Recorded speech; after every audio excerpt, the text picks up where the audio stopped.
네, 증권통 투자 업데이터 시간으로 출발해 보도록 하겠습니다. 꽃피는 춘3월, 어제는 따뜻했던 봄 날씨처럼 국내 증시에도 모처럼만의 훈풍이 불어왔습니다. 우리가 3일절 휴일로 쉬어가는 동안에 미국 증시에 대래 호실적을 필두로 해서 반도체 종목들이 강한 시세를 내주면서 어제는 우리 시장 속에서도 반도체 종목들의 강세가 돋보였습니다.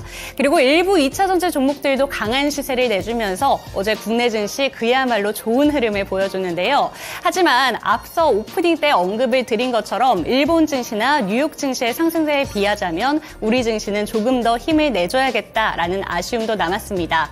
여기에다가 상승과 하락의 종목의 수가 좀 비슷했다는 점에서 쏠림 현상이 강했던 어제 시장이었다. 이렇게도 분석할 수 있을 텐데요. 거래 대금이 어떤 종목 위주로 몰렸는지 먼저 코스피 시장부터 체크를 해보도록 하겠습니다.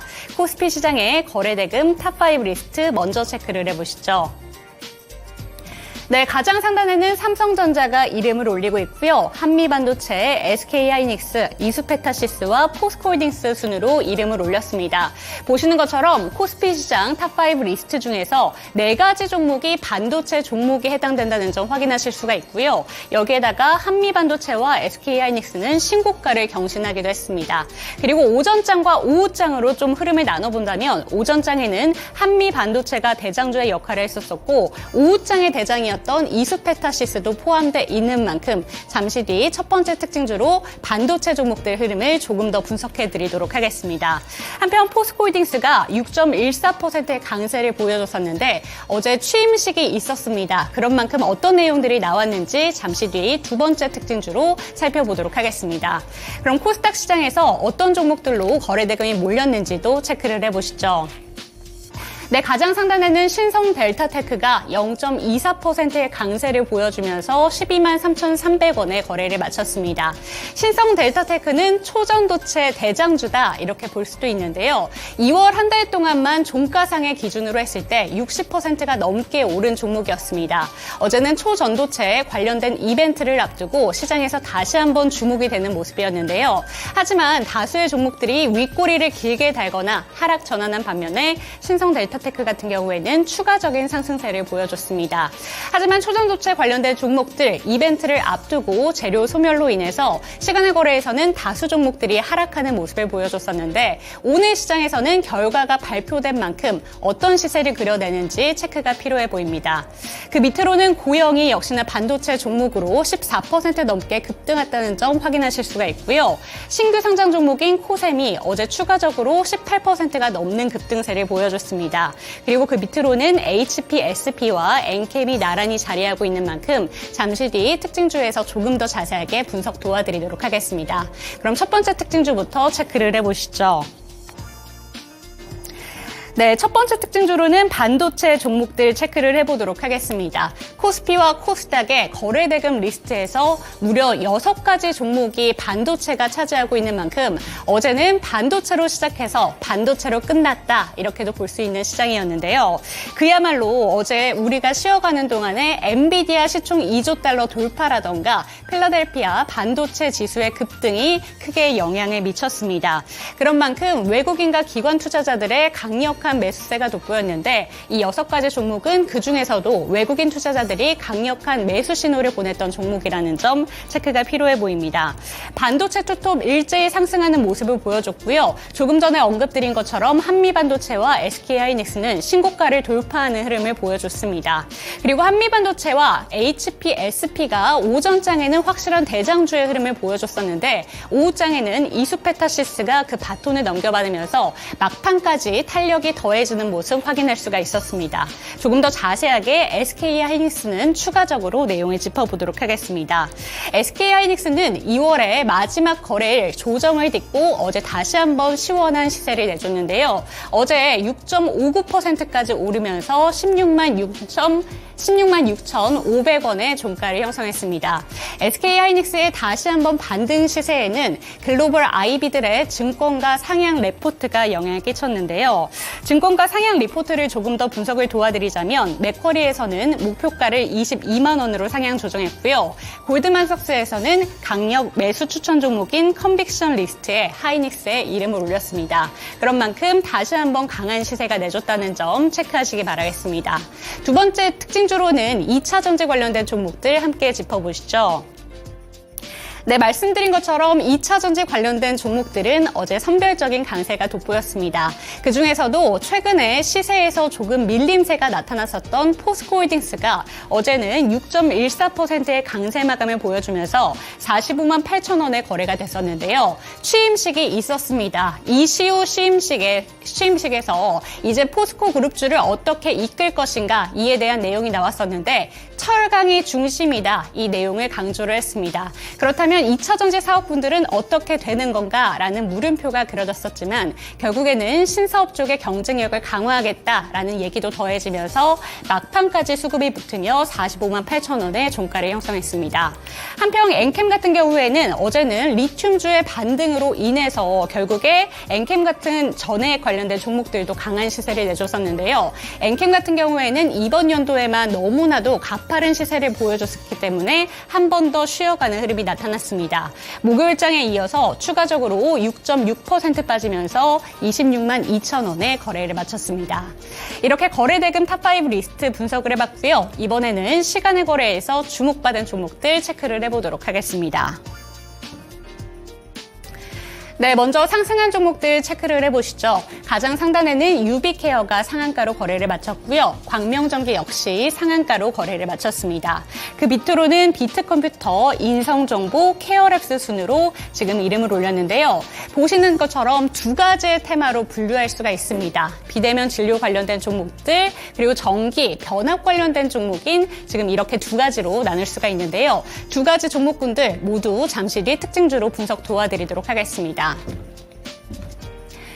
네, 한편 하락하고 있는 종목들도 함께 체크를 해보도록 하겠습니다. E8가 가장 상단에 이름을 올렸고요. 그 밑으로는 플레이디, 레이저옵텍, 코셈과 컴퍼니 K 순으로 이름을 올렸는데요. 특별한 악재는 전해지지 않았습니다. 하지만 이 중에서 세 가지 종목이 신규 상장 종목인데요. 신규 상장 종목 어제는 강한 시세를 내줬었는데 시간의 거래에서는 하락 마감을 보여줬다는 점 체크하시면 되겠습니다. 그럼 특징주로 넘어가 보시죠. 네, 특징주로는 비대면 진료 관련 종목들부터 체크를 해보도록 하겠습니다. 유비케어는 상한가로 거래를 마치면서 6,390원의 종가를 형성했고요. 그 밑으로 비트컴퓨터와 인성정보는 7%대의 강세, 케어랩스는 6.55% 상승으로 거래를 마쳤습니다. 네, 시간의 거래에서도 이렇게 상승 종목 리스트를 꽉 채워냈던 비대면 관련된 종목들은 어제 본장에서도 강한 시세를 내줬었는데요. 정부와 의료진들의 갈등이 격화되고 있다. 이 점 때문이었습니다. 업무 개시 명령에도 불구하고 의료 현장으로 돌아오지 않는 전공의들에 대해서 구제 없이 면허 정지와 처벌 절차 개시 등 법적인 절차가 본격화될 수 있다. 이런 소식에 어제 강한 시세를 내줬다는 점 체크하시기 바라겠습니다. 네, 넘어가서 광명전기 함께 체크를 해보시죠. 네, 광명전기도 역시나 상한가로 거래를 마치면서 2,610원의 종가를 형성했는데요. 전기와 변압과 관련된 종목입니다. 해당 종목은 본장에서도 6%가 넘는 강세 마감을 보여준 종목이었는데요. 같은 테마 내에서 재룡전기가 어제는 상한가로 거래를 마쳤습니다. 머스크의 말 한마디 때문이었는데요. AI 시장이 이제 강화가 되게 되고 시장이 확대가 되게 된다면 전기나 변압기가 부족해질 수 있다라는 소식과 함께 어제는 전기 변압기 관련된 종목들 시세를 강하게 내줬습니다. 시간의 거래에서도 다수의 종목들이 강한 탄력을 보여줬다는 점 체크를 하시면서 시간의 거래에서는 광명전기가 상한가로 거래를 마쳤습니다. 네, 이렇게 시간의 특징주까지 살펴봤습니다. 이번에는 미국장 특징주 살펴보시죠.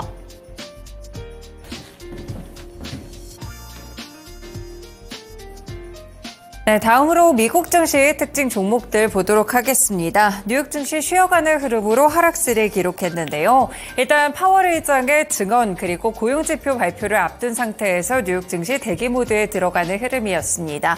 그렇지만 지수 자체는 대기를 했지만 그렇지 않은 종목들이 눈에 띄었는데요. 바로 슈퍼마이크로 컴퓨터 S&P 500 지수에 편입된다는 이슈와 더불어서 급등하는 흐름을 기록했고요. 이뿐 아니라 엔비디아나 AMD까지 AI 반도체 종목들은 여전히 하락장 속에서도 강세 흐름을 보여주기도 했습니다. 다만 나머지 종목들은 이슈에 따라서 크게 영향을 받는 모습들이 관측됐는데요. 먼저 지수 보시면 나스닥 다우산업지수, S&P 500 지수 약간의 등락은 있었지만 결국 하락으로 거래를 마쳤습니다. 일단 AI 반도체 종목들을 제외하고 그렇다면 어떤 이슈들이 있었을지 오늘의 첫 번째 종목 테슬라부터 함께 체크해 보시죠. 네, 테슬라 보시면 7%의 하락세로 188달러 선에서 어제 거래를 마쳤습니다. 전기차 업체들 전반적으로 부진한 흐름들을 보여줬는데요. 루시드, 리비안 오토모티브, 폴스타 그리고 니오까지도 일제히 하락세를 보였습니다.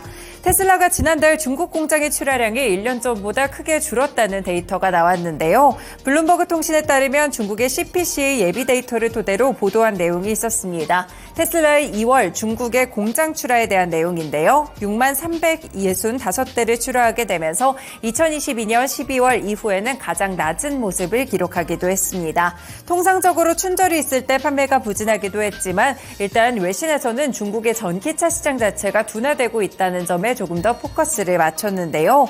이뿐 아니라 주요 전기차 제조업체들이 경쟁적으로 계속해서 가격을 인하하면서 소비자들에게 봤을 때 가격이 더 내려갈 수 있다는 기대로 구매를 보류했을 수 있다라고 분석을 했습니다.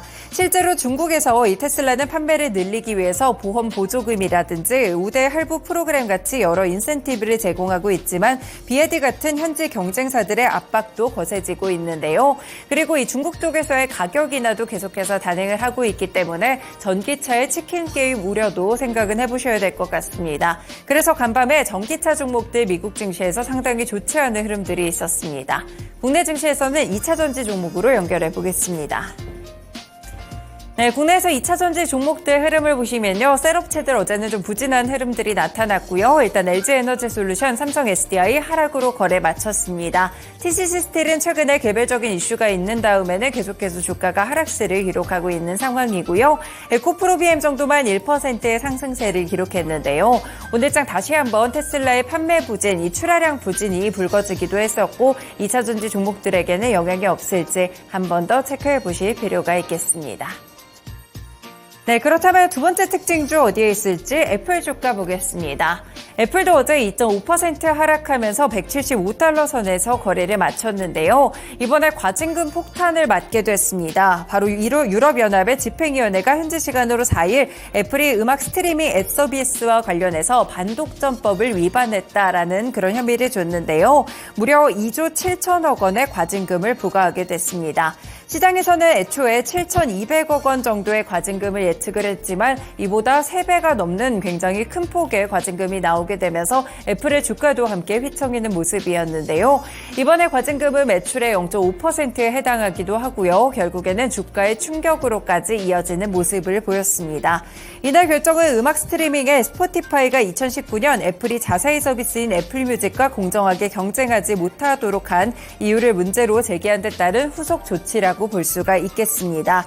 스포티파이는 애플의 독점적인 앱스토어 운영 정책 때문에 반강제로 월간 구독료를 올려야 됐다라고 이야기를 하기도 했었는데요.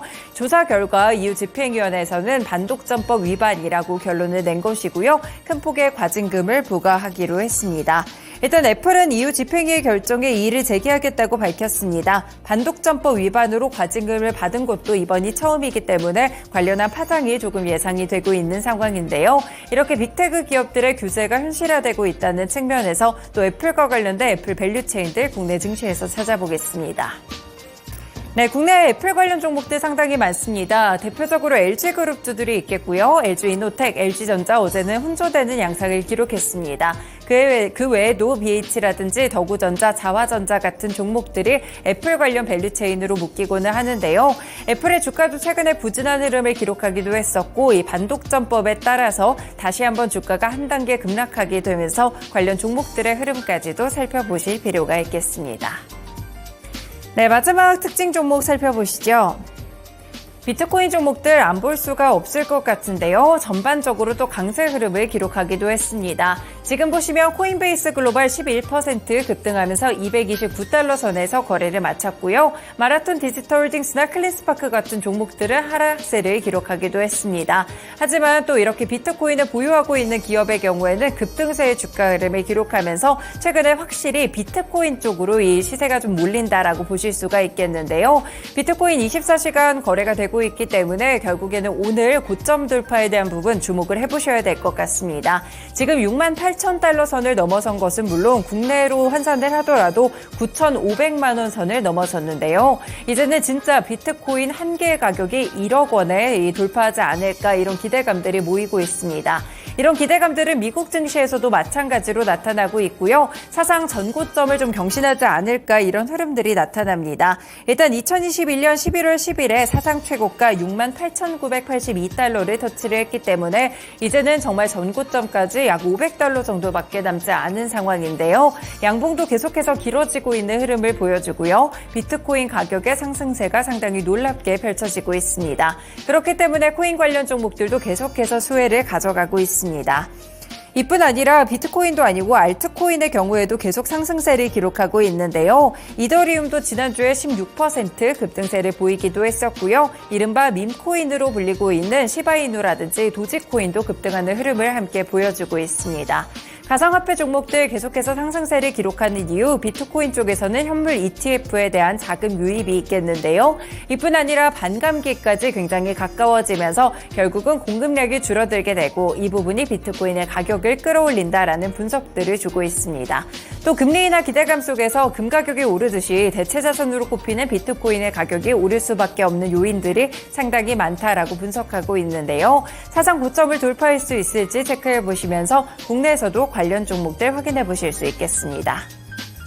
네, 국내 종목들 어제 시간에서도 좀 움직였습니다. 위제트나 하나투자증권, 우리기술투자, 정규장에서도 상당히 긍정적인 흐름을 이어갔었는데요. 이렇게 가상화폐 관련 종목들의 상승세가 나타나고 있고 뉴욕 증시에서도 장 초반에 개장에는 약간의 좀 혼조세를 기록하기도 했고 주가 탄력도가 굉장히 낮았는데 그 이후로 갈수록 높아졌다는 점에 착안을 했을 때 국내 증시에서도 관련 종목들의 변동성 비트코인과 연동해서 살펴보시면 좋을 것 같습니다.